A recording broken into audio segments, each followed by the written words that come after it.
distractions. Writing the test at home is very convenient, but it is also very distracting. So I'm in this room, so I'll do a quick room scan to kind of show you what I did on the ProctorTrack and also so you can see. So, door, okay, this window. So this window, I had it open, I had the blinds open just to let in natural sunlight because I saw someone comment in the Facebook group that they were writing their exam Monday, April 27th at 5 p.m. and the sun started to go down and they didn't have their light on in their room, just the window was open and the ProctorTrack person wouldn't allow them to stand up and turn on the room light and they had to write as the sun was setting in the dark and just use the light from their computer. I'm like, oh my God, that's crazy. So I'm like, I don't want that happening to me. So I had this light on and then I left this window open for natural light, but the window was actually closed. So just the blinds were open. So with that, okay.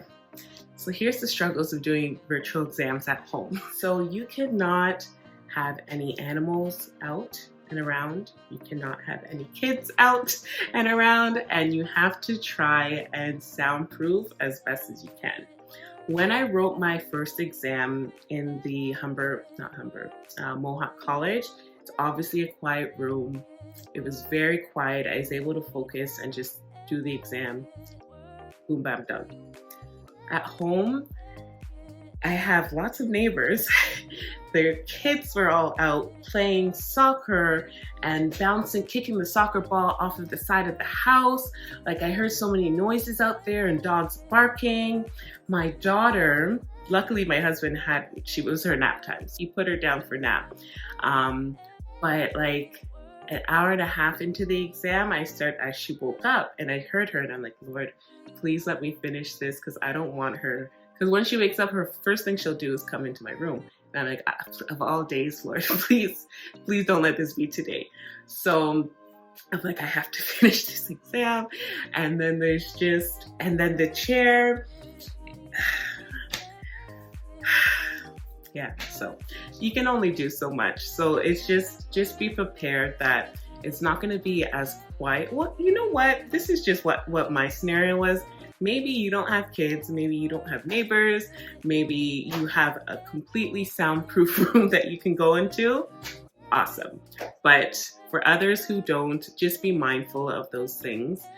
Try and go on a part of the house where it's not so close to outside or around outside noises, just so that you can focus solely on the exam. Because honestly, while I'm writing the exam, half the time I'm just thinking of all these things that could go wrong, whether a ball come through my window or someone walk through the door, or we have a fridge in my room in the bedroom because my husband's diabetic, so we keep his medications in there close by.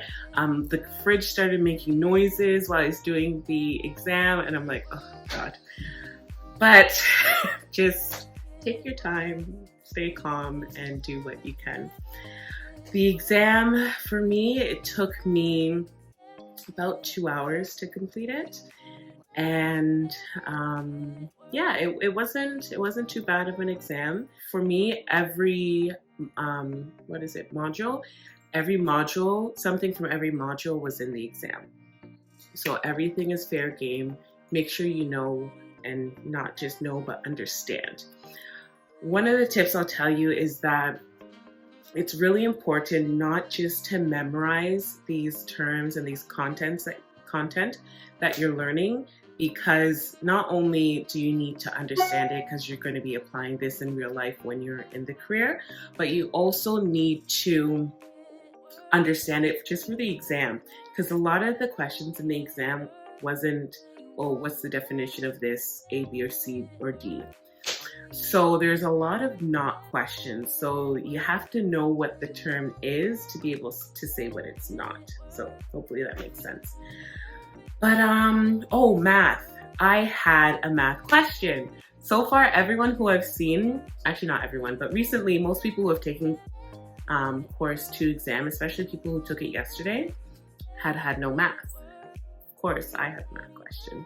So I think, I can't even remember really because I've just thrown it out of my mind right now. And there was a built-in calculator. within the ProctorTrack app. So I didn't even bring a calculator. So that was that. Oh my gosh, another thing that happened while I was writing this exam was, so I was getting uncomfortable in my chair, so I was trying to move around. I was doing like this and just stretching. And I was stretching and I hit my water bottle. And as a reflex, I went to grab my water bottle, and as I grabbed it, this whole waterfall of water just went all over the desk. And I'm like, oh my goodness. I hope like the water went into like the speaker part of my MacBook. It was on the keyboard, it was on the screen. And I'm like, okay, first of all, don't panic. I don't want to clean this up and then think I'm cheating. I'm like, I can't even move. So I messaged a person to say, hey, I just spilled water on my MacBook computer. I'm not too sure if I can clean it up. They didn't respond. That was, I don't know, there must have been at least 30 minutes left of the exam and they didn't comment to that. I said that I was having an issue with one of the questions loading up. They responded to that right away, but apparently they don't care about you spilling water on your MacBook. But anyways, I just wiped the water off of the speaker part so it wouldn't go in the holes, and then the rest of it I had to just leave it, and it dried up by the end of the exam.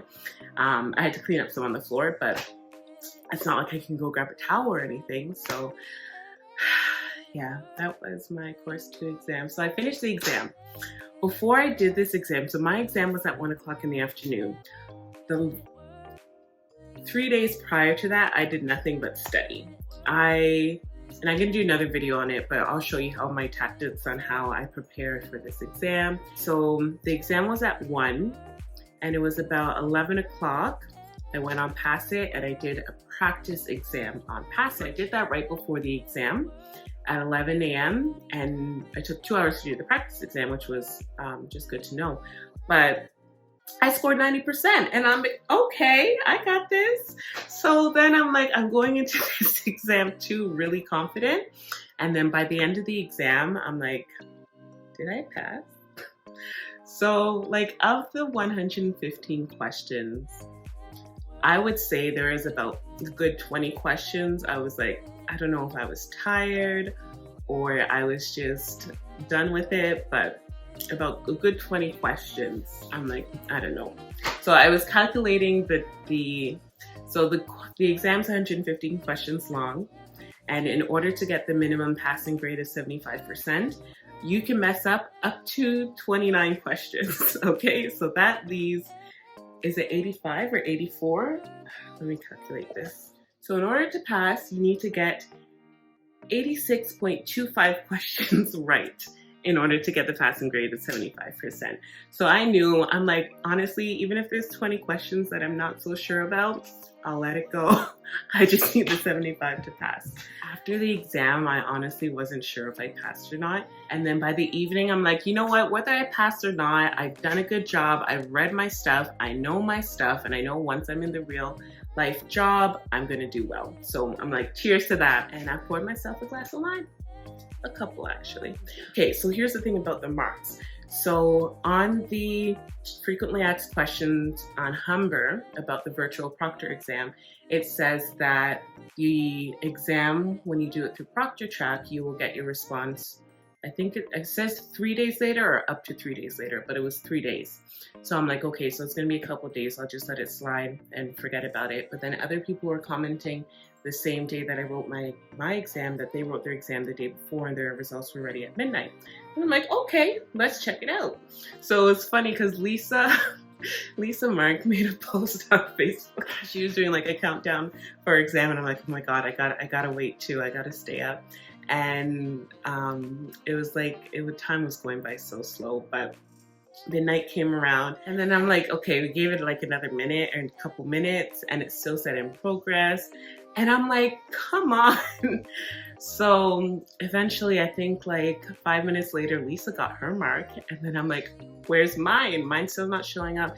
And I'm like, oh my God, they're taking more time to release my mark because something went wrong or I really didn't pass or something. But by the end of it, it was 12:13 in the morning. My mark came out. So I woke up my husband and I said I passed. I woke up my mom I told her I passed, and I was really excited. So that's the end of that chapter. So now I'm going on to course number 3, and I'm excited to get that done. Oh, I'm excited to get this whole program done. But course 3, once I'm past course 3, I know that that's like the hump. So thank you for watching. Please stay safe, wash those hands, and I'll see you in the next video.